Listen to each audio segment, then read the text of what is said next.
อันนี้ละพ่อแม่เอ๋ยสุดแต่ลำทางสันหันทางยาวเจ้าทางลองน้ำในห้วยได้หนอง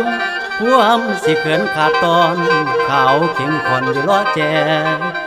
นกแจนเว้นแจดแจดแจห้องมวนกวนหูเสียงยาคู่ยาสาเพื่อนนำกองผสมกองพวมฉลองพรรษาสิ้น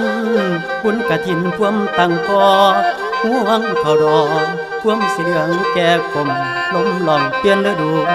สายลมพัดสู่สู่อีปูคนหูแปลงพักกะแยงพวมบานอยู่ทงนาหอมกุมป่าเบือนดุมเบือนตอนแถวนาดอนที่เดียนไต